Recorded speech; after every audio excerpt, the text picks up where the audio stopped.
मैं WSL के अंदर प्रोजेक्ट स्टार्ट करता हूँ।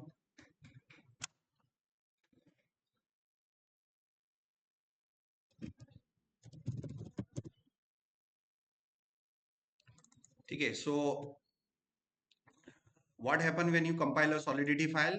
Basically we get two kind of code. The one is ABI code and the second is the byte code, है ना। ABI का मतलब होता है एप्लीकेशन बाइनरी इंटरफेस। ये मैंने सारी चीजें बता दी थी।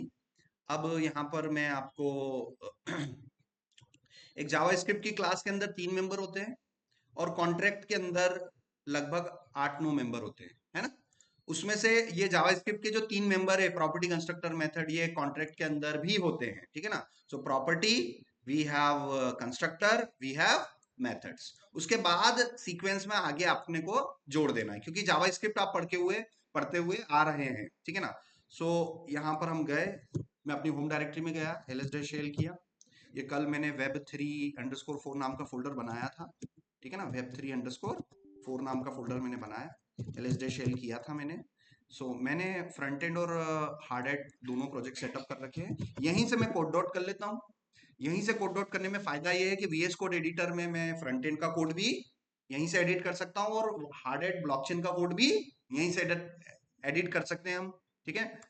ये सारा मैंने यहाँ से किया। अब मैं आपको इसका वर्कस्पेस बता देता हूँ, ठीक है ना। We have front end directory, we have Hardhat example directory. So let's start.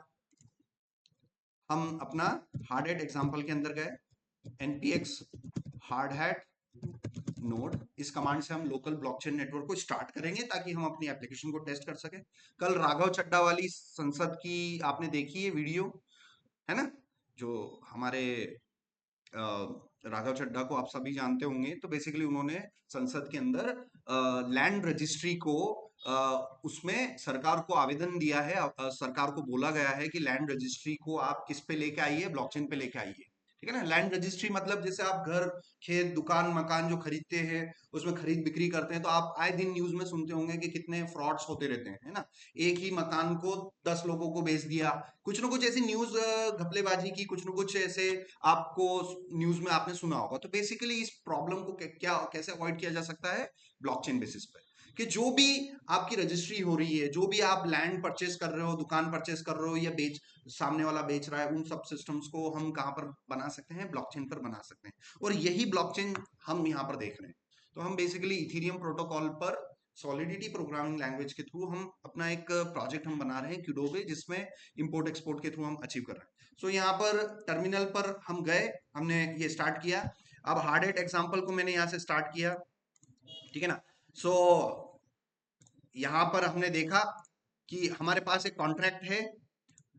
हमें जावास्क्रिप्ट की क्लास और सॉलिडिटी का कॉन्ट्रैक्ट एग्जैक्टली सेम थिंग है, ठीक है ना। ये चीजें हमें समझनी है। ये हमने देखा कि हमने एक कॉन्ट्रैक्ट बनाया और उस कॉन्ट्रैक्ट के अंदर हमने कुछ मेंबर्स लिए। तो मैं वन बाय वन बिल्कुल जीरो से आज फिर से मैं आपको बता देता हूँ। कॉन्ट्रैक्ट लिया मैंने, ठीक है ना। A.Sol नाम का कॉन्ट्रैक्ट मैंने ऑलरेडी बना रखा है, तो मैं अभी आपको सिखा देता हूँ। B.Sol नाम का एक कॉन्ट्रैक्ट बना के मैं आपको बता रहा हूँ। B.Sol नाम का मैंने एक कॉन्ट्रैक्ट बनाया, ठीक है ना, ऑलरेडी बना रखा है। तो चलो ठीक ठीक है, C.Sol नाम का एक कॉन्ट्रैक्ट बना लेते हैं। C.Sol फाइल का नेम कैपिटल लिया, क्योंकि कन्वेंशन है, ये रूल है भाई कि सॉलिडिटी फाइल का नेम और पास्कल केस में होना चाहिए, ठीक है ना। यहाँ क्लास की जगह क्या आएगा, कॉन्ट्रैक्ट आएगा। बाकी चीजें सेम टू सेम क्लास जैसी है, ठीक है ना। सेम टू सेम क्लास जैसी है, मतलब हम पढ़ के आ रहे हैं। हम जावास्क्रिप्ट के अंदर, जावास्क्रिप्ट की क्लास के अंदर 3 मेंबर होते हैं, तो यहाँ पर भी हमारे पास 3 मेंबर होंगे। क्लास और क्लास का नाम, कॉन्ट्रैक्ट और कॉन्ट्रैक्ट का नाम। कॉन्ट्रैक्ट का नाम वही होगा जो क्लास का, जो फाइल का नाम है। सी, ठीक है ना। उसके बाद यहाँ पर हमें अपने डिक्लेरेशन देना पड़ेगा। हमें ये बताना पड़ेगा सॉलिडिटी को, सॉलिडिटी के कंपाइलर को बताना पड़ेगा कि ये जो नीचे में जो कोड लिख रहा हूँ, ये सॉलिडिटी के कौन के वर्जन पे काम करेगा, ठीक है ना। तो ये डिक्लेरेशन हमें देना पड़ता है, ठीक है ना। जिस प्रकार से आप हर हर चीज के अंदर डिक्लेरेशन देते हो, ठीक है ना। मैं थोड़ा सा W3C ओपन करके बताता हूं आपको। आप HTML में जाइए, HTML का कोई सा भी आप कोड उठाएंगे, उस कोड में सबसे ऊपर ही ऊपर जो पहली लाइन होती है वो डॉक टाइप HTML होती है। भाई ये क्यों लिखते हैं, ये वर्जन बताने के लिए। अगर आपने HTML में ऊपर ही ऊपर आपने कभी ये चीज नोटिस करी होगी कि सर ये डॉक टाइप HTML लिखते क्यों है, तो बेसिकली वो कि वही चीज यहाँ सॉलिडिटी में भी पहली लाइन पे वही ऐसा कुछ लिखते हैं जिससे नीचे लिखे गए कोड के बारे में पता चलता है, ठीक है ना। अगर आप डॉक टाइप HTML लिखा, इसका मतलब आप HTML5 पे काम कर रहे हो, तो ये नीचे जितना भी कोड है ये किस वर्जन को बिलोंग करेगा, HTML5। क्यों? क्योंकि यहां पर हमने क्या लिख दिया, डॉक टाइप HTML। उसी प्रकार से सॉलिडिटी में ये नीचे जो कोड लिखा है सॉलिडिटी का, ये सॉलिडिटी के कौन से वर्जन को बिलोंग करता है वो हमें डिक्लेरेशन देना पड़ेगा, हमें कुछ लिखना पड़ेगा, ताकि कंपाइलर जब उस कोड को पढ़ेगा तब उसको समझ में आ जाए, ठीक है ना। तो सिमिलरली हर प्रोग्रामिंग लैंग्वेज के अंदर पहली लाइन कुछ डिक्लेरेशन की होती है जिससे कि वो कोड को समझ सके। तो हमारे पास सॉलिडिटी के अंदर भी है। अब हमारे पास हम देख देख के काम करेंगे। जब आप नया प्रोजेक्ट सेटअप करोगे तो काउंटर डॉट सोल नाम का एक सैंपल कोड आप लोगों के लिए, डेवलपर लोगों के लिए, स्टूडेंट लोगों के लिए दिया हुआ है कि भाई तुम इसको देख देख के आप अपना कॉन्ट्रैक्ट बनाओ। तो इसको आप ओपन करेंगे। इसके ऊपर की दो लाइनें ये दी हुई है। पहला तो कमेंट है जो किससे स्टार्ट हो रहा है, स्लैश से। उस कमेंट का कोई मतलब नहीं है। मेन इंपॉर्टेंट चीज है ये प्रेगमा, सॉलिडिटी और कैरेट। ये मैंने यहाँ पर ले लिया है, एज इट इज मैंने पेस्ट कर दिया, ठीक है ना। कोई दिक्कत, कोई प्रॉब्लम नहीं। अब आपका रूल है, आप एज अ बिगिनर हो तो आप एक एक चीजें यहाँ पर लिखो। सबसे पहली चीज होती है क्लास के अंदर, पहली चीज कौन सी होती है, प्रॉपर्टी। यहाँ पर भी प्रॉपर्टी होती है, मगर इस प्रॉपर्टी को यहाँ पर स्टेट वेरिएबल्स बोलते हैं। क्या बोलते हैं, स्टेट वेरिएबल। दूसरा हमारा पास कौन हो गया, कंस्ट्रक्टर हो गया। तीसरा हमारा पास कौन हो गया, मेथड्स हो गया। सो हम आज वन बाय वन एक एक चीजों को बहुत डीप एनालिसिस हम यहाँ पर हम करेंगे, ठीक है ना। सो ये मेरा कॉन्ट्रैक्ट हो गया। अब इस कॉन्ट्रैक्ट को मुझे अपने नेटवर्क पर डिप्लॉय करना है, ठीक है ना। इस एम्प्टी कॉन्ट्रैक्ट को आज हम फटाफट एम्प्टी कॉन्ट्रैक्ट को करेंगे। एक प्रॉपर्टी लेंगे, प्रॉपर्टी को इनिशियलाइज करेंगे, अलग अलग तरीके से इनिशियलाइज करेंगे। हर एक छोटी छोटी चीजें हम डिटेल में देखेंगे, ठीक है ना। तो सबसे पहले मुझे क्या करना है, मुझे यहाँ पर अपना कॉन्ट्रैक्ट को डिप्लॉय करने के हमारे पास बहुत सारे तरीके मैंने आपको बताए थे। एक आपका मैनुअल अप्रोच जो कि बहुत टफ है। उसके बाद थोड़ा इजियर अप्रोच जिसमें आप स्क्रिप्ट फोल्डर के अंदर कोडिंग लिख के भी आप अपना काम कर सकते हो। आप देखो स्क्रिप्ट फोल्डर में भी आप अपने कोड लिख के अपने कॉन्ट्रैक्ट को डिप्लॉय कर सकते हो। और जो सबसे मोस्ट इजी वे जो अभी हार्डहैट 3 के अंदर दिया गया है, हार्डहैट 3 वर्जन में दिया हुआ है, उसको हम बोलते हैं हार्डहैट इग्निशन, ठीक है ना। हार्डहैट हार्ड हार्डहैट इग्निशन, ये एक ऐसा कॉन्सेप्ट है जिसमें आप बिल्कुल कम कोड से भी आप अपना क्या कर सकते हैं, आप अपना कॉन्ट्रैक्ट को डिप्लॉय कर सकते हैं। तो इग्निशन फोल्डर में आप जाएंगे, इग्निशन फोल्डर में आप जाएंगे, आप देखेंगे आपको एक मॉड्यूल्स नाम का फोल्डर मिला हुआ है। तो आप गूगल पे जाइए और फटाफट आप लिखिए हार्डहैट इग्निशन। आप ये लिखेंगे, हमारा पहला लिंक आ जाएगा, उसको देख देख के हम इंप्लीमेंट करेंगे। हार्डहैट इग्निशन हमारा एक डिक्लेरेटिव सिस्टम है जिसके थ्रू हम अपने स्मार्ट कॉन्ट्रैक्ट को इथीरियम प्रोटोकॉल पर, इथीरियम नेटवर्क पर डिप्लॉय कर सकते हैं। ये उसकी पूरी कहानी है। और आपने इग्निशन ऑलरेडी इंस्टॉल कर लिया है, हम अज्यूम करके चलते हैं। ये सारी कॉन्फ़िगरेशन सेटिंग ऑलरेडी हमारे पास रेडीमेड आ जाती है। आगे बढ़ते हैं, ठीक है ना। So suppose we have a contract. यहाँ पर इनके पास एक कॉन्ट्रैक्ट, इन्होंने एक रॉकेट नाम का कॉन्ट्रैक्ट ले रखा है। तो मैंने किस किस नाम का कॉन्ट्रैक्ट ले रखा है, सी। इनका कॉन्ट्रैक्ट के अंदर मेंबर्स हैं, इनके स्टेट वेरिएबल भी है, इनके कंस्ट्रक्टर भी है, इनका मेथड भी है। मगर मेरे कॉन्ट्रैक्ट में तो कुछ नहीं है ना। It is empty.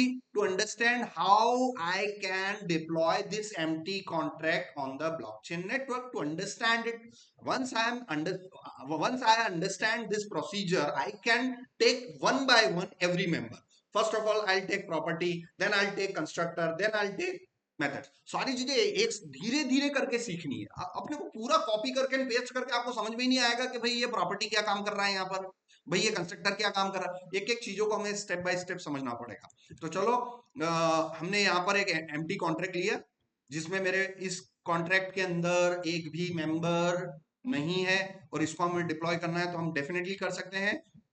उसके लिए आपको क्या करना है, मॉड्यूल्स फोल्डर के अंदर आपको एक मॉड्यूल फाइल बनानी पड़ेगी। उस कॉन्ट्रैक्ट को डिप्लॉय करने की मॉड्यूल फाइल बनानी पड़ेगी। सो मॉड्यूल फोल्डर हमारे पास ऑलरेडी अवेलेबल है। यहाँ पर जाके आप सी मॉड्यूल नाम से एक फाइल बना सकते हो, ठीक है ना। अब अगेन ऐसा कोई रूल नहीं है कि भाई इसका नाम सी मॉड्यूल ही हो, इसका नाम आप कुछ भी दे सकते हैं।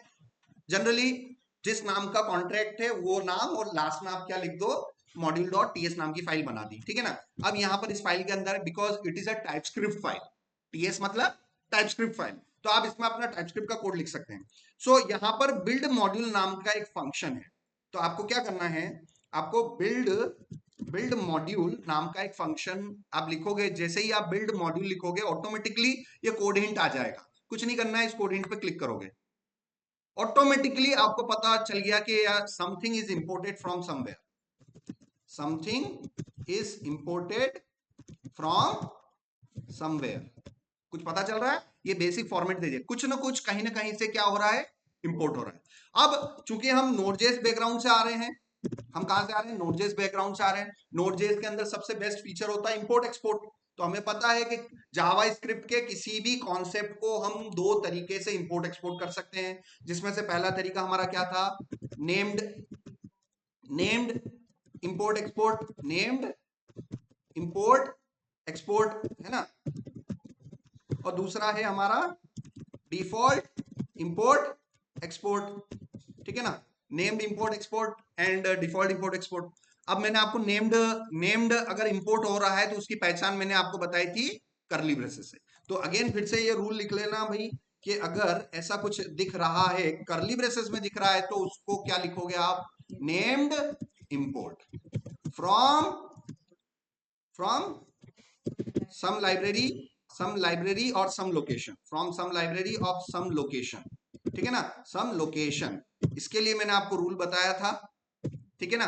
अगर एट द रेट आ रहा है, इसका मतलब ये जो आप इंपोर्ट कर रहे हो कहां से आ रहा है, लाइब्रेरी से आ रहा है। लाइब्रेरी मतलब नोड मॉड्यूल्स, नोड मॉड्यूल्स मिल जाएगा आपको यहाँ पर, ये देखो ये रहा, ठीक है ना। सो ये बिल्ड मॉड्यूल नाम का जो भी है, ये वेरिएबल है कि अरे है कि क्लास है कि ऑब्जेक्ट है, ये अपने को नहीं मालूम है, बट अज्यूम करो build module is something which is I am importing from node modules and this is the location. And now understand build module actual में क्लास है कि फंक्शन है कि वेरिएबल है कि अरे है कि कांस्टेंट है कि भाई क्या है, इसको आपको वैसे ही पता चल जाएगा जैसे ही आप इसका सैंपल कोड देखोगे। आपने बिल्ड मॉड्यूल का कोड देखा, राउंड ब्रैकेट स्टार्ट है, राउंड ब्रैकेट लास्ट में क्लोज है, तो भाई समझ गए होंगे this is what, this is what, this is a function, this is a function invoking calling. समझ में आ रहा है? फंक्शन से रिलेटेड दो बातें होती हैं भाई, फंक्शन को डिफाइन करो और कॉल करो। डिफाइन कहां कर रखा है ऑलरेडी, लाइब्रेरी बनाने वालों ने। हम तो क्या कर रहे हैं, उस फंक्शन को इंपोर्ट करके कॉल कर रहे हैं। कॉल करते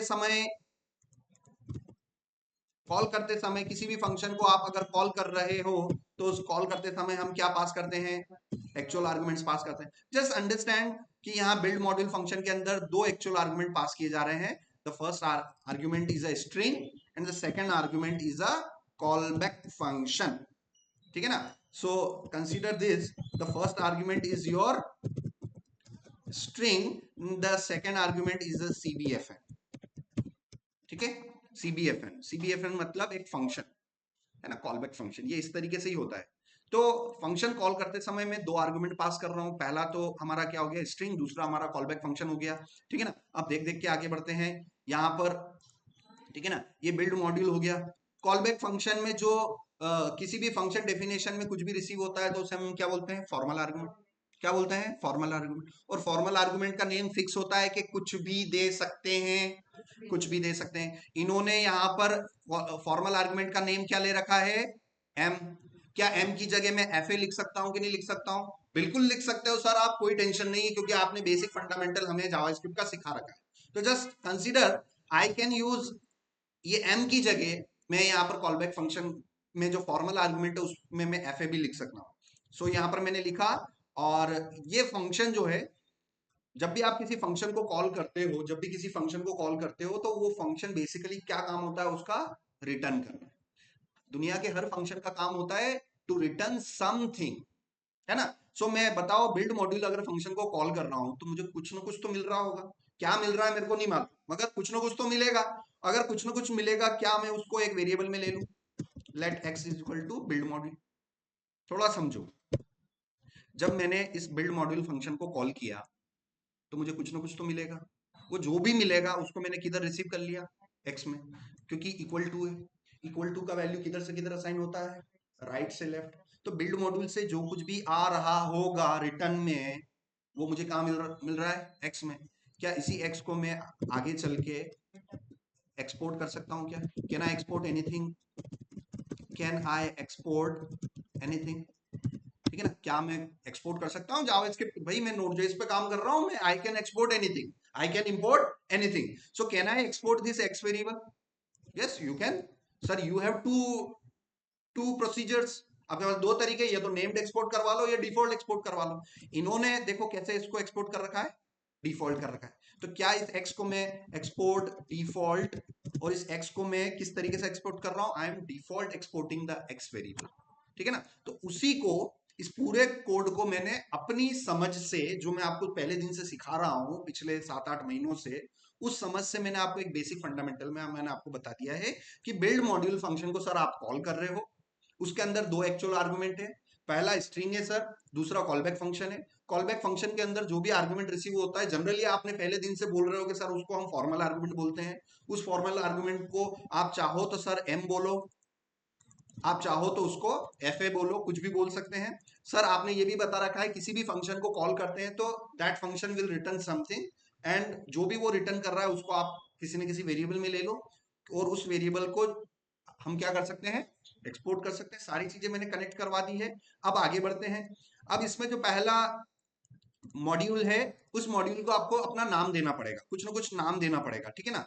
सो जनरली यहां पर देख देख के सीख जाओ, इस आर्टिकल को थोड़ा सा पढ़ो। इग्निशन के अंदर मॉड्यूल्स के अंदर जो फाइल का नाम है एग्जैक्टली वो के वही मॉड्यूल का नाम, ये कन्वेंशन है भाई। आप बनाने वाले से एक कदम आगे नहीं चल सकते, उसका कोड सैंपल देखना है, समझना है और इंप्लीमेंट करना है, देख देख के काम करना है।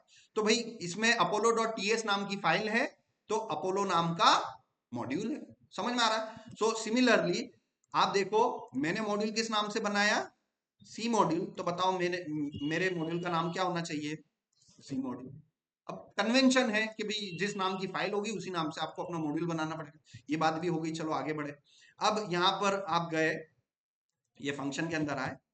अब चूंकि मैं कॉलबैक फंक्शन के अंदर हूं, फिर वो भी एक फंक्शन है, और एवरी फंक्शन करली ब्रेसेस जहां खत्म होता है उसका मेन मकसद क्या होता है, एवरी फंक्शन में रिटर्न समथिंग, है ना। दुनिया का कोई सा भी फंक्शन हो, चाहे वो कॉलबैक फंक्शन भी हो, तो वो क्या करेगा, बेसिकली रिटर्न करेगा। सो यहाँ लास्ट स्टेटमेंट ऑब्वियसली क्या होना चाहिए, रिटर्न ही होना चाहिए। आप देखो यहाँ पर इन्होंने रिटर्न ही ले रखा।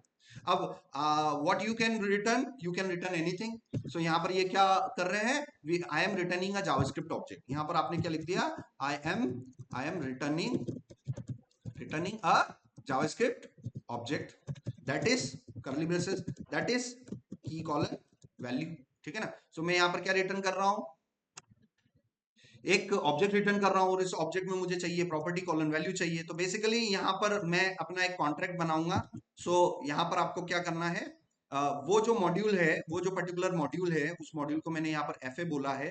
सो वो जो पर्टिकुलर मेरा मॉड्यूल है, F A dot contract, F A dot contract, इस फंक्शन को मैंने कॉल किया। Again F A dot contract को मैंने कॉल किया, और यहां पर इसका फर्स्ट आर्गुमेंट आपके सॉलिडिटी के कॉन्ट्रैक्ट का नाम होगा। तो सॉलिडिटी का कॉन्ट्रैक्ट सी है, तो यहां पर मैंने सी दे दिया, ठीक है ना। इसका सेकंड आर्गुमेंट होगा उस कॉन्ट्रैक्ट का constructor parameter. The second argument is the constructor parameter. अब यहां पर तो हमने कंस्ट्रक्टर ले ही नहीं रखा है, तो इसका कोई सेंस नहीं है। तो आप इस second argument is an optional.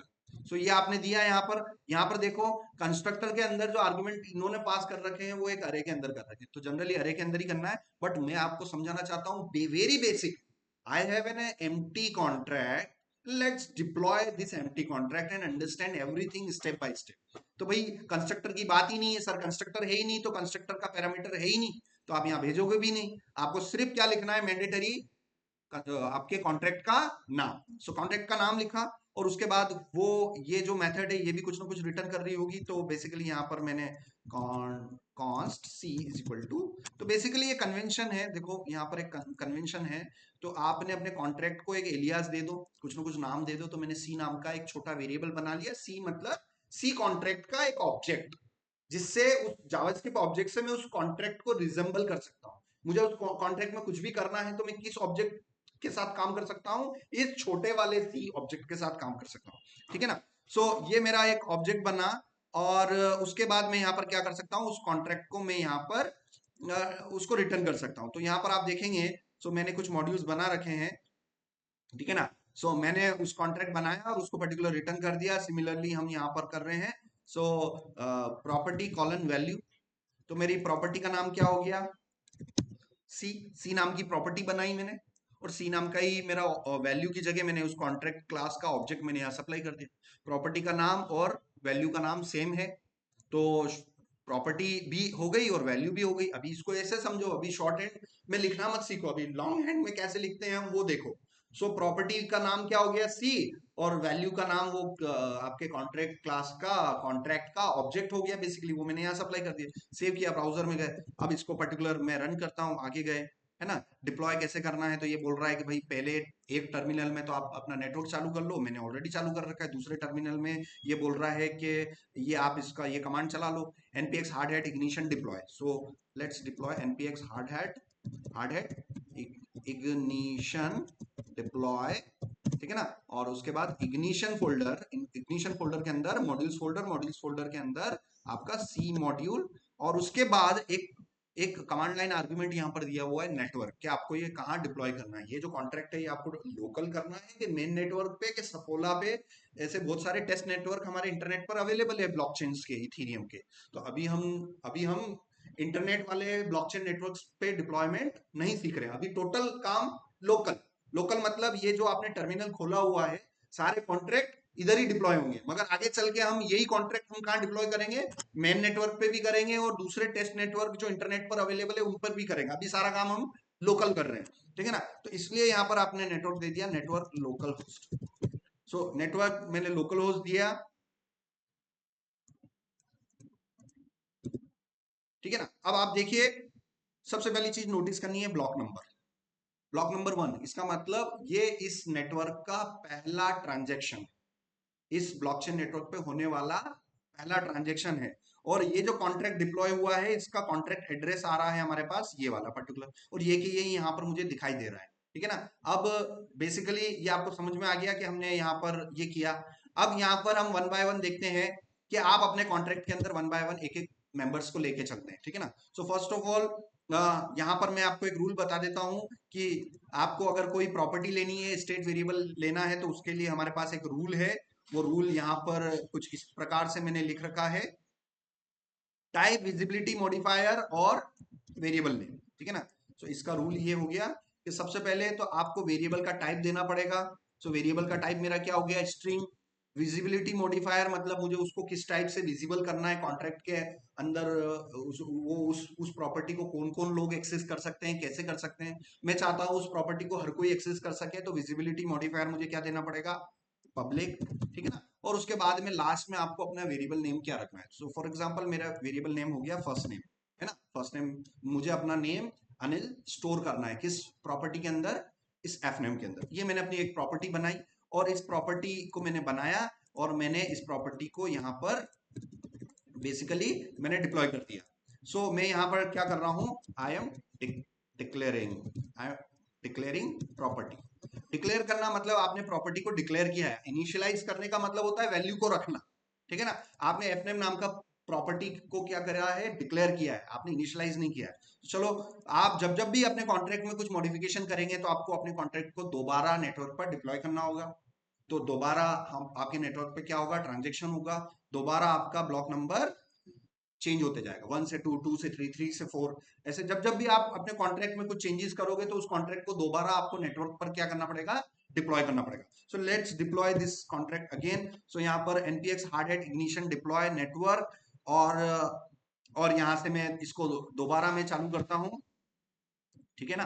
अब आप देखना, दोबारा से मेरा नेटवर्क डिप्लॉय होगा, ठीक है। और पहला एड्रेस और दूसरा एड्रेस अभी सेम आ रहा है, ठीक है ना। सो यहां पर हमारा कॉन्ट्रैक्ट का एड्रेस पर्टिकुलर सेम आ रहा है, जबकि हमने प्रॉपर्टी भी डिफाइन की थी। इसके अंदर अगर आप जाके देखेंगे, तो यहां पर डिप्लॉइंग अ मॉड्यूल,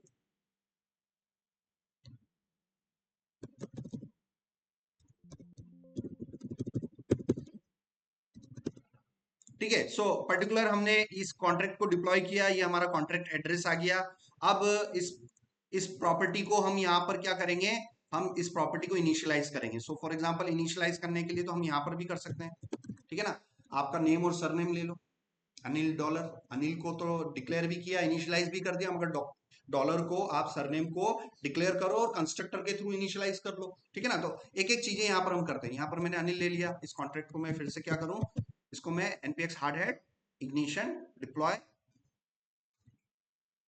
ठीक है ना। उसके बाद इस कॉन्ट्रैक्ट का एड्रेस मेरा अभी भी चेंज नहीं हुआ, फर्स्ट टाइम वाला ही है, ठीक है ना। यहां पर मैंने एक प्रॉपर्टी और ले ली, string public first name last name. तो लास्ट नेम को मैंने क्या किया, सिर्फ डिक्लेयर किया, मैंने सिर्फ डिक्लेयर किया, declare and initialise the property F name equals to Anil. ये क्या है, डिक्लेरेशन एंड इनिशियलाइजेशन। सिर्फ मैंने एल नेम नाम की प्रॉपर्टी कॉन्ट्रैक्ट के अंदर डिफाइन करी है, इनिशियलाइज नहीं करी। तो इस स्टेटमेंट को बोलेंगे सर आपने सिर्फ डिक्लेयर किया है।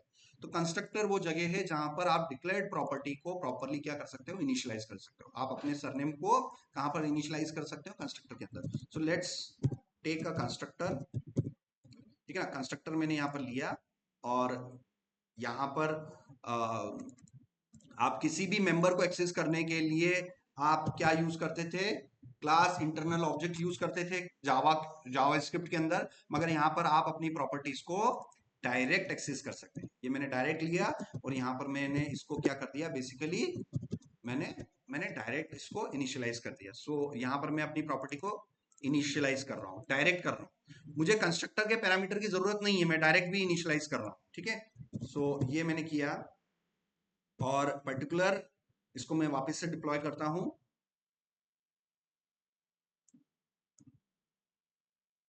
अच्छा, इसमें हर स्टेटमेंट किससे टर्मिनेट होना चाहिए, सेमीकोलन से। सो जहां जहां पे भी आपके सिंगल लाइंस हैं वहां पर आपका स्टेटमेंट इससे टर्मिनेट होना चाहिए, अदरवाइज आपका कंपाइलेशन एरर आ जाएगा। ये पर्टिकुलर मैंने किया और इसको मैं फिर से रन करता हूं, ठीक है ना। ये मेरा कॉन्ट्रैक्ट अगेन उसी एड्रेस पे डिप्लॉय हुआ है। अब आप देखो, जब जब भी आप अपना कॉन्ट्रैक्ट डिप्लॉय करोगे तो artifacts contracts C dot sol C dot JSON, और इसके अंदर आप वन बाय वन आप देखना, वन बाय वन आप देखना, आप आपके पास एबीआई वाला एक एक ऑब्जेक्ट आ जाएगा, ठीक है ना। तो चलो अभी ऐसा करते हैं, अभी ऐसा करते हैं कि आर्टिफैक्ट्स और कैशे नाम की डायरेक्टरी को मैं यहाँ से डिलीट कर देता हूँ। एक एक चीजें मैं आपको स्टेप बाय स्टेप बता रहा हूँ। अब मेरे पास आर्टिफैक्ट्स और कैशे नाम की डायरेक्टरी नहीं है, और सी डॉट सोल फाइल के अंदर ये सारे मैं इनको अभी कट कर लेता हूँ। मेरा कॉन्ट्रैक्ट खाली है, सेव किया, ब्राउजर में गए, सीएलएस किया, ठीक है ना, और मैं फिर से डिप्लॉय करता हूँ, ठीक है ना। देखना मेरे हार्ड हैट के अंदर आर्टिफैक्ट्स और कैशे नाम की डायरेक्टरी नहीं है, इंटर किया,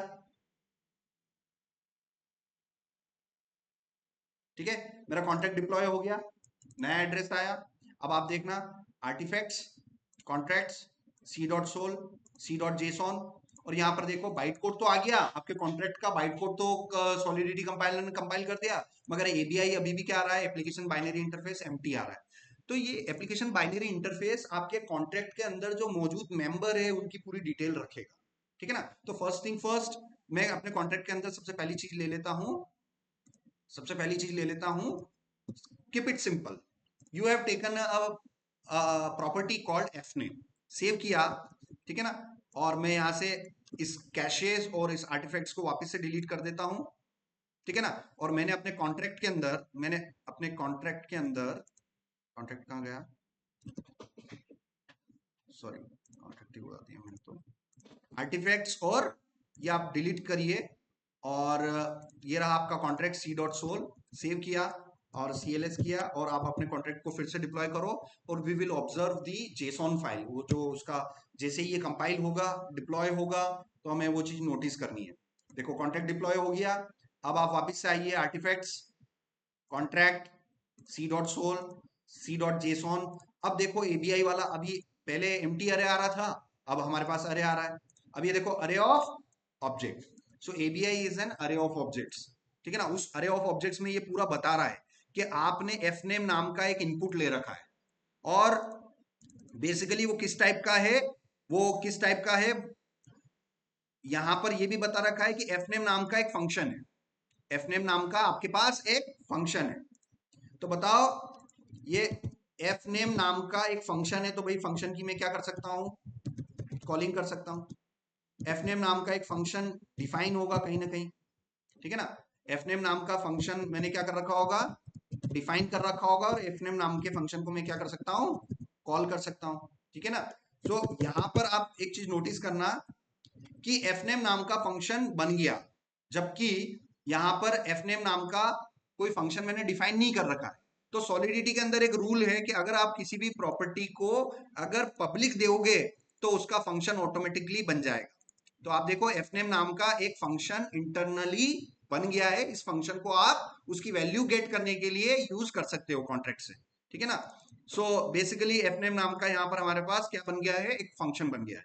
सो इसी पर्टिकुलर फंक्शन को यूज करते हुए हम इसकी वैल्यू को प्रिंट करवाएंगे। सबसे पहले मैं अपने अनिल वैल्यू को हम प्रिंट करवा के बता रहा हूँ, ठीक है ना। तो मैं आर्टिफैक्ट्स और कैशे को फिर से डिलीट कर रहा हूँ। फिर से डिलीट किया मैंने, यहाँ पर गए, CLS किया और मैंने इसको रन किया। और मैं ये देखो, ये कॉन्ट्रैक्ट मैंने डिप्लॉय कर दिया।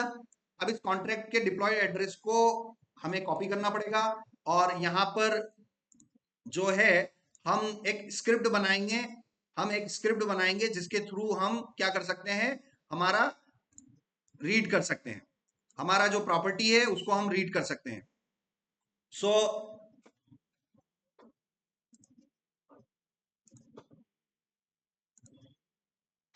सो यहाँ पर एक मैंने सैंपल फाइल बना रखी है जिसमें बेसिकली हम एक पब्लिक क्लाइंट बना रहे हैं और इस पब्लिक क्लाइंट के अंदर हम इसकी प्रॉपर्टी को हम रीड करेंगे।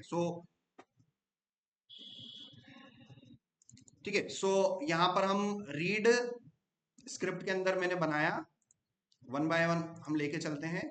हमारा ऑब्जेक्टिव क्या है, इस एफ नेम के अंदर जो भी वैल्यू मैंने असाइन कर रखी है वो डिप्लॉय करने के बाद कहीं ना कहीं मुझे कंसोल पे प्रिंट होके आ जाए कि हाँ सर, आपके इस कॉन्ट्रैक्ट जो आपने इस लोकल चेन पर जो आपने डिप्लॉय किया है उसके अंदर जो एफ नेम की जो वैल्यू स्टोर्ड है वो आपको यहाँ पर प्रिंट हो जाए। तो उसके लिए आपको अपनी स्क्रिप्ट लिखनी पड़ेगी। यहाँ पर हम अपनी स्क्रिप्ट लिखते हैं। स्क्रिप्ट हमने लिखा और इसको मैंने दे दिया read C dot T S. तो ये read C dot T S जो है ये मेरे कॉन्ट्रैक्ट की डेफिनेशन होगी। इस कॉन्ट्रैक्ट के अंदर वो कोड होगा जिसके थ्रू उस मेंबर को मैं एक्सेस कर सकता हूँ। यहाँ पर हम गए और सबसे पहले तो मैं एक फंक्शन ले लेता हूँ। Let's define a function, define function, ठीक है। तो एक फॉर एग्जांपल एक मेन नाम का फंक्शन मैंने क्या किया, मेन नाम का फंक्शन को मैंने डिफाइन किया। ये मेन नाम का फंक्शन मैंने डिफाइन किया है तो मुझे उसको क्या करना पड़ेगा, कॉल करना पड़ेगा। उसको कॉल करना पड़ेगा। ये मेन नाम के फंक्शन को मैंने कॉल किया, ठीक है। सो ये मेन नाम के फंक्शन को हमने डिफाइन किया, कॉल किया। यहाँ पर मैं कंसोल लॉग कर लेता हूँ, कंसोल डॉट लॉग, ठीक है। ये मैंने कंसोल लॉग ओके किया। अब इस स्क्रिप्ट को रन कर लेते हैं, npx hard add run, npx hard add run scripts के अंदर कौन, read C dot T S और dash dash network localhost enter किया मैंने। यहाँ पर आप देखना वो पर्टिकुलर मेरी फाइल जो है वो रन होके आ जाएगी। ओके आ रहा है मैसेज। यहाँ पर आप 1 2 3 आप लिखेंगे, सेव करेंगे और दोबारा से आप उसको रन करेंगे तो आपका फंक्शन एग्जीक्यूट हो रहा है। उसके बाद आप वन बाय वन एक एक चीजों को आप लेके चलेंगे। फॉर एग्जाम्पल आप सबसे पहले तो अपने अपने कॉन्ट्रैक्ट को आप रीड करेंगे, ठीक है ना। आप अपने कॉन्ट्रैक्ट को रीड करेंगे। सो आपको अपने कॉन्ट्रैक्ट को रीड करने के लिए उस कॉन्ट्रैक्ट के अंदर किस मेथड को एक्सेस करना है उसकी सारी इंफॉर्मेशन आपके पास कहाँ पर अवेलेबल है, एबीआई के अंदर अवेलेबल है। ये सी डॉट जेसॉन और इस कॉन्ट्रैक्ट की ये जो एबीआई है इसके अंदर सारे आपके पास वो मेथड्स हैं जिसके थ्रू आप उसको एक्सेस कर सकते हैं। यहाँ पर हम गए, ठीक है। यहाँ पर हम read read B dot T S file के अंदर गए और वन बाय वन हम इसको इम्प्लीमेंट करके देखेंगे। आर्टिफैक्ट्स में आर्टिफैक्ट्स ऑब्जेक्ट को हम लेते हैं, ठीक है। ये आर्टिफैक्ट्स को हमने यहाँ पर लिया, जैसे ही मैंने एंटर किया आर्टिफैक्ट्स इंपोर्ट हो गया हार्ड से। इसके अंदर हमारे पास इस आर्टिफैक्ट्स को मैं यहाँ से कंसोल लॉग कर लेते हैं। वन बाय वन एक एक चीजें हम देखते हैं भाई इस आर्टिफैक्ट्स के अंदर है क्या। ये मैंने आर्टिफैक्ट्स लिया और इस आर्टिफैक्ट्स को हम यहाँ पर सेव किया, ब्राउजर में गए, CLS किया और यहाँ पर आप देखना इस आर्टिफैक्ट्स के अंदर हमारे पास कुछ मेथड्स अवेलेबल हैं, हालांकि यहाँ मेथड लिस्ट नहीं हो रही है, बट एक एक ऑब्जेक्ट को आप कंसोल लॉग कर करके देख सकते हैं। तो यहाँ पर आर्टिफैक्ट्स के अंदर आपके पास रीड आर्टिफैक्ट्स नाम की एक मेथड होगी जिसे हम यूज कर सकते हैं, रीड आर्टिफैक्ट्स। सो यहाँ पर हम यूज करेंगे इसको, आर्टिफैक्ट्स डॉट रीड आर्टिफैक्ट्स। और आपको किस आर्टिफैक्ट्स को रीड करना है? आपको सी, ठीक है। तो यहाँ पर मैंने इसको किया सी। अब जैसे ही मैं इसको सी आर्टिफैक्ट्स को रीड करूंगा तो मेरे पास आर्टिफैक्ट्स की पूरी डिटेल यहाँ पर आ जाएगी। सो यहाँ पर मैंने इसकी पूरी डिटेल यहाँ पर ली और यहाँ से मैं इसको कंसोल लॉग करवा लेता हूँ फिर से, ठीक है। सो इस आर्टिफैक्ट्स में मेरे पास आर्टिफैक्ट्स टू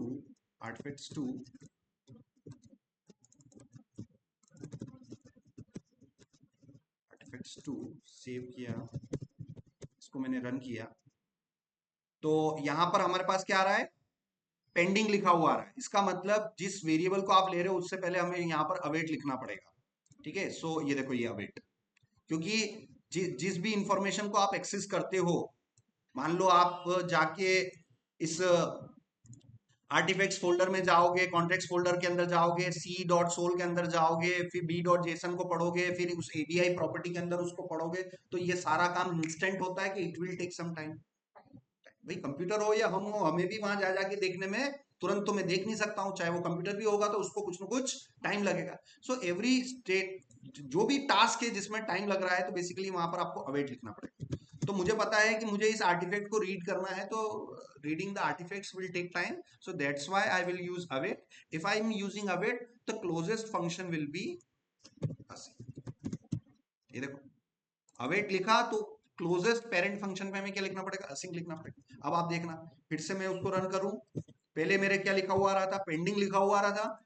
मतलब मैंने जैसे ही कोड को एग्जीक्यूट किया और मेरा प्रॉमिस रिजोल्व नहीं हुआ, मेरा प्रॉमिस रिजोल्व नहीं हुआ मतलब वो ऑपरेशन रिटर्न नहीं हुआ, उससे पहले मैं आगे बढ़ गया।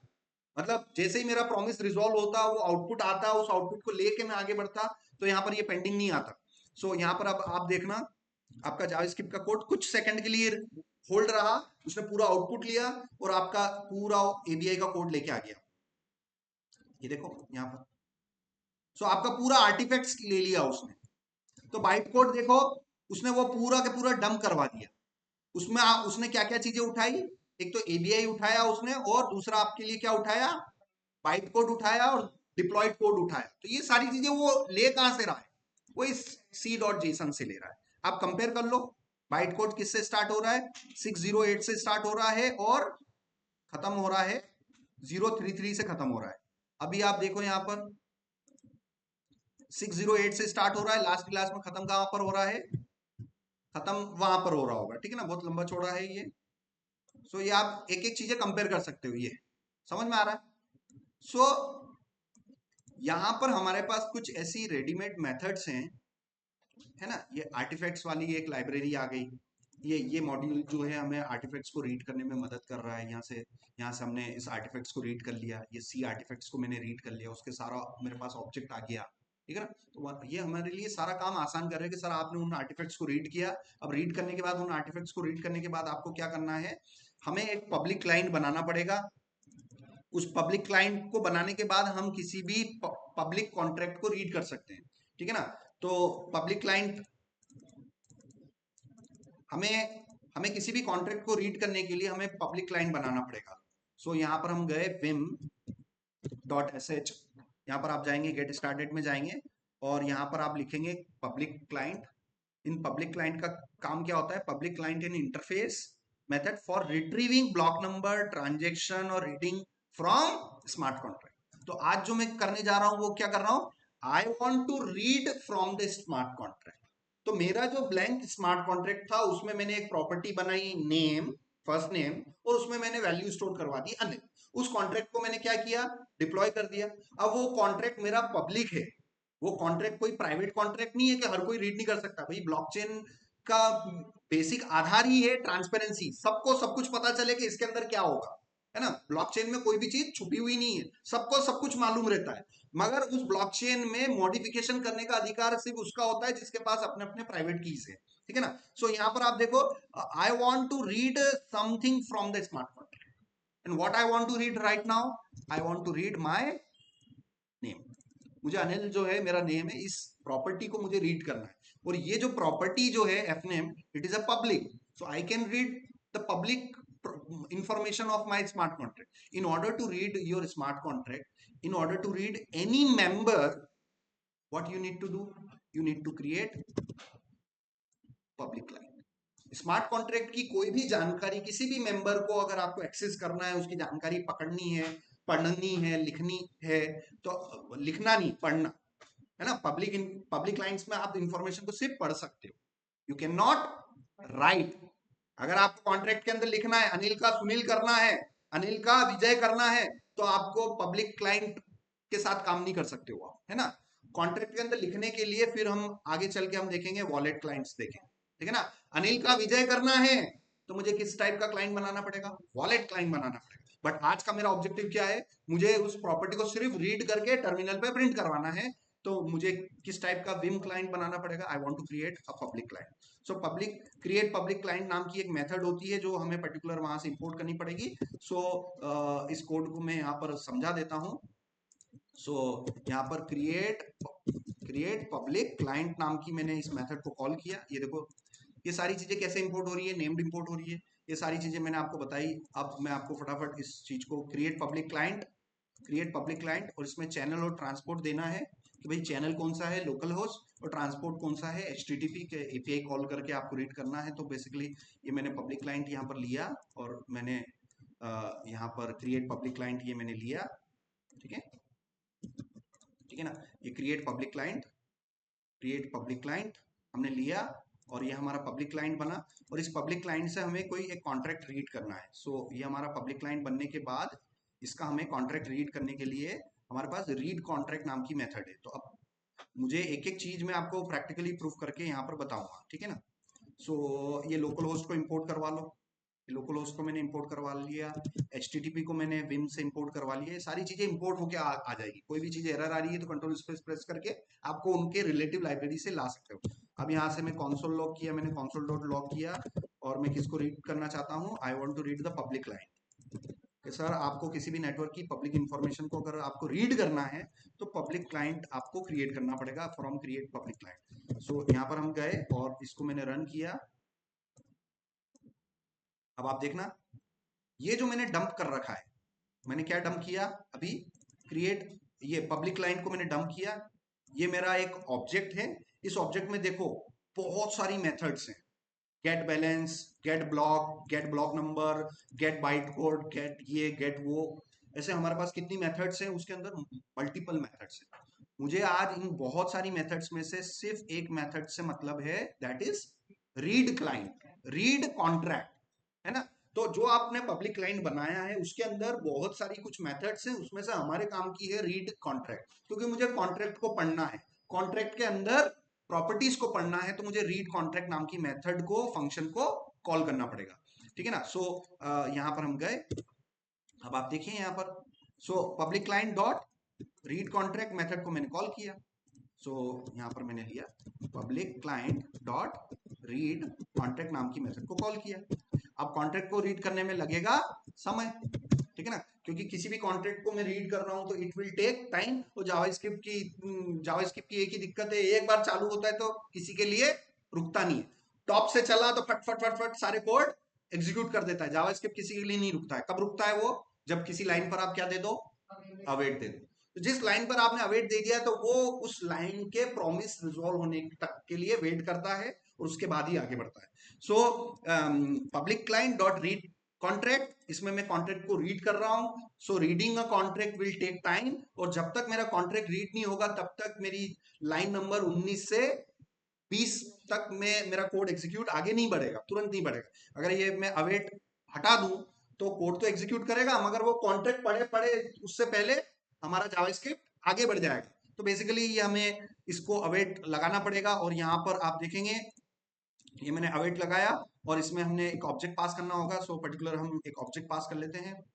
यहाँ से मैंने एक ऑब्जेक्ट पास किया, ये जावास्क्रिप्ट का ऑब्जेक्ट। अब ऑब्जेक्ट होगा तो प्रॉपर्टी कॉलन वैल्यूज होंगी। अब क्या है, कौन कौन सी प्रॉपर्टी, कौन कौन सी वैल्यू है, भाई मैं भगवान नहीं हूं, है ना, और लाइब्रेरी मैंने नहीं बनाई है। You have to take reference. Even though मैं आज अभी आपको याद करके बता दूंगा, मैं 1 घंटे बाद भूल जाऊंगा शायद। ठीक है ना? The basic fundamental is you need to understand which methods and what are the parameters, just go through it and tutorials देखो, जीपीटी से पूछो, कुछ भी करो, but work has to be done, और उसकी बेसिक फंडामेंटल आपको पता होनी चाहिए। ठीक है ना? सो यस, रीड कॉन्ट्रैक्ट के अंदर मुझे कुछ प्रॉपर्टीज देनी पड़ेगी, जिसमें से सबसे इंपॉर्टेंट चीज तो यही हो गया कि भाई कॉन्ट्रैक्ट का एड्रेस, क्योंकि आपके ब्लॉकचेन नेटवर्क पे कोई एक कॉन्ट्रैक्ट डिप्लॉय नहीं होगा, मल्टीपल कॉन्ट्रैक्ट मल्टीपल लोगों ने डिप्लॉय कर रखे होंगे। तो सबसे पहली चीज तो आपने कॉन्ट्रैक्ट का एड्रेस दे दिया, उसके बाद आपने उसका एप्लीकेशन बाइनरी इंटरफेस का सेक्शन देना पड़ेगा, जो कि वो पब्लिक इंफॉर्मेशन है। ठीक है ना? उसके बाद किस फंक्शन को आपको एक्सेस करना है, उस फंक्शन को आपने दे दिया, एंड देन आप कुछ इस तरीके से उसको एक्सेस कर सकते हैं। वो चाबी आज मैं घर ही भूल गया हूँ, तो आप पेशेंट ले जाओ, और घर देख रखा अपन ने, तो गाड़ी ले जाओ और चाबी ले आओ। वाह, घर से ले आओ, मैं आज भूल गया हूँ चाबी। ठीक है, सो यहाँ पर हमने एड्रेस, एबीआई और function name. So we have address, क्या है नहीं पता, एबीआई कहां पर है नहीं पता, और फंक्शन नेम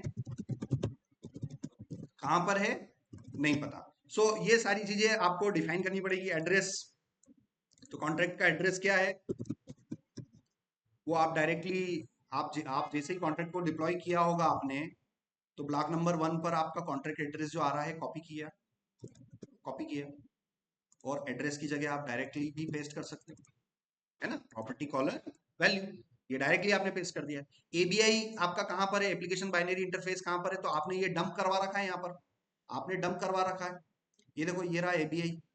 तो इस बाहर वाले ऑब्जेक्ट के अंदर किस प्रॉपर्टी पे पड़ा हुआ है आपका एबीआई, एबीआई पे पड़ा हुआ है। एक एक चीजें आपको स्टेप बाय स्टेप डंप करनी पड़ेगी। तो आप यहाँ पर देखिए आर्टिफैक्ट्स डॉट, अगर मैं एबीआई करूं तो मेरा एबीआई प्रिंट हो जाएगा, आर्टिफैक्ट्स टू डॉट एबीआई। तो ये इस तरीके से ऐसे डंप एरो एरो करके आप अपना वो पूरा टेस्ट कर सकते हो। सो यहाँ पर आप देखो, अ, अभी के लिए ये आधी अधूरी चीजें मैं कमेंट कर रहा हूँ, क्योंकि उसकी वजह से हमारा कोड फेल हो रहा है। ये मैंने रन किया, देखो मैं ऐसे सीखता हूँ, मैं एक एक चीजें पूरी प्रॉपरली टेस्ट करूंगा, उसके बाद हम देखेंगे। ये देखो, artifacts two dot ABI arrow arrow, that is an array of object, और ये अरे ऑफ ऑब्जेक्ट, ये वही एप्लीकेशन बाइनरी इंटरफेस है जो आपको यहाँ कॉन्ट्रैक्ट्स और ये यहाँ पर मिल रहा है, ये यहाँ पर, ये देखो, ये भी क्या है, बाहर अरे है और अंदर क्या है, ऑब्जेक्ट। और इस ऑब्जेक्ट को खोलेंगे तो हमें मिल जाएंगे इनपुट्स, फंक्शन का नाम, ये एफ नेम नाम का हमें क्या मिल जाएगा, फंक्शन मिल जाएगा। तो ये सारा एबीआई का मुझे यहाँ पर देना पड़ेगा। सो इस एप्लीकेशन बाइनरी इंटरफेस का मुझे यहाँ पर सेक्शन दिया मैंने, तो इसको एक्सेस करने के लिए, इस एबीआई को एक्सेस करने के लिए मुझे लिखना पड़ेगा आर्टिफैक्ट्स टू डॉट एबीआई, है ना? प्रैक्टिकल कर करके, स्टेप बाय स्टेप कर करके हमें देखना पड़ेगा। अब इस ABI two dot artifacts dot ABI के अंदर कौन सा फंक्शन कॉल करना है, अगेन आप उसको ओपन करके देखेंगे सी डॉट जेसॉन में, तो एफ नेम नाम का आपके पास क्या है, फंक्शन है। तो बस इस एफ नेम को यहाँ से कॉपी किया, और आप अपने यहाँ पर ये आप दे देंगे कि मुझे इस फंक्शन को कॉल करना है। तो जैसे ही इस फंक्शन को मैं कॉल करूंगा, तो इंटरनल मुझे रिटर्न होगा, कुछ ना कुछ वैल्यू मुझे रिटर्न होगी। तो मैंने एफनेम नाम का एक प्रॉपर्टी बनाया, एफनेम नाम का प्रॉपर्टी बनाने पर मैंने पब्लिक दे दिया, पब्लिक बनते ही एफनेम नाम का एक फंक्शन इंटरनली क्रिएट हो जाएगा, और वो फंक्शन इंटरनली उस प्रॉपर्टी की वैल्यू हमें क्या कर देगा, रिटर्न करेगा। तो ये अनिल नाम की जो वैल्यू अगर मुझे गेट करना है, तो मुझे उस फंक्शन को कॉल करना पड़ेगा। तो यहाँ पर ये सारे इंस्ट्रक्शन हमने दे रखे हैं। सो ये सारी चीजें हो गई है, और ऑलमोस्ट सारी चीजें ऑलमोस्ट हो गई है, फिर भी देखते हैं। सो यहाँ पर मुझे अपना पर्टिकुलर जो नेम है, जो भी मेरा अपना फर्स्ट नेम है, वो मुझे मिल जाएगा। सो लेट एफ नेम, ठीक है ना, तो F N is equal to this, और इसको मैं कॉन्सोल लॉग कर सकता हूँ, कॉन्सोल डॉट लॉग, और एफ एन दे दिया मैंने, और यहाँ से मेरा ये हो गया मेरा फर्स्ट नेम। सो ये ऐसे एरो एरो सैंपल किया, और मैंने एड्रेस अभी डायरेक्ट पेस्ट कर दिया है, मैंने यहाँ से हर चीज कॉपी पेस्ट करके नहीं करनी चाहिए। ठीक है, तो मैं थोड़ा सा उसको मैनुअल अप्रोच पे जा रहा हूँ, और let's read the name.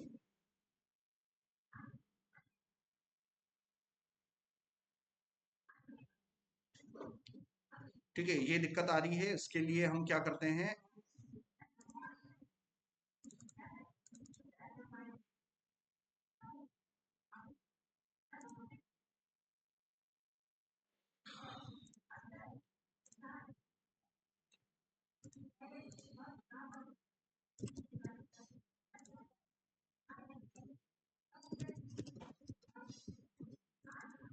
Contract address, contract address,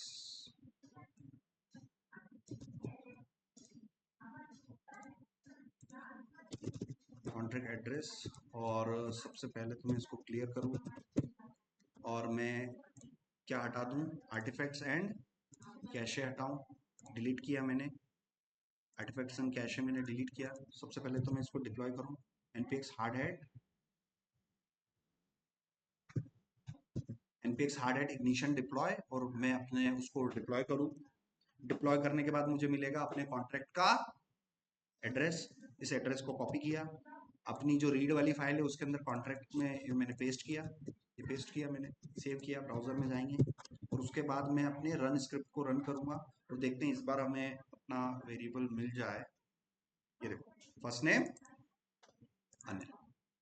तो मैंने आज के लेक्चर में आपको क्या बताया है, एक एम्प्टी कॉन्ट्रैक्ट को डिप्लॉय किया, उस एम्प्टी कॉन्ट्रैक्ट के अंदर 9 मेंबर होते हैं, उसमें से पहला मेंबर मैंने प्रॉपर्टी लिया, उस प्रॉपर्टी में मैंने इनिशियलाइज किया, मैंने उसको अगेन डिप्लॉय किया।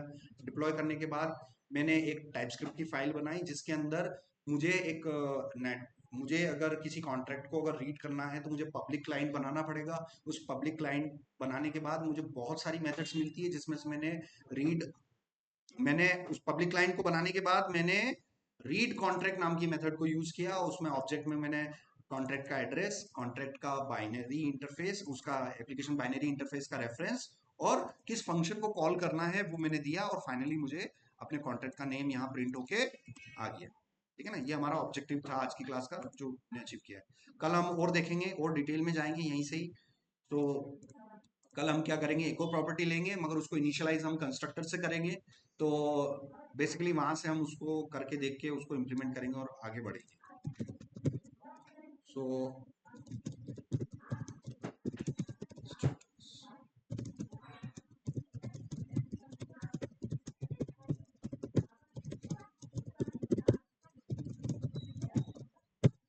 अच्छा, कॉन्ट्रैक्ट में पढ़ना है, कॉन्ट्रैक्ट में पढ़ना है तो पढ़ सकते हैं, हर कोई पढ़ सकता है। कॉन्ट्रैक्ट में लिखना है तो हर कोई नहीं लिख सकता है। समझ में आ रहा है ना, ये रूल ध्यान रखना।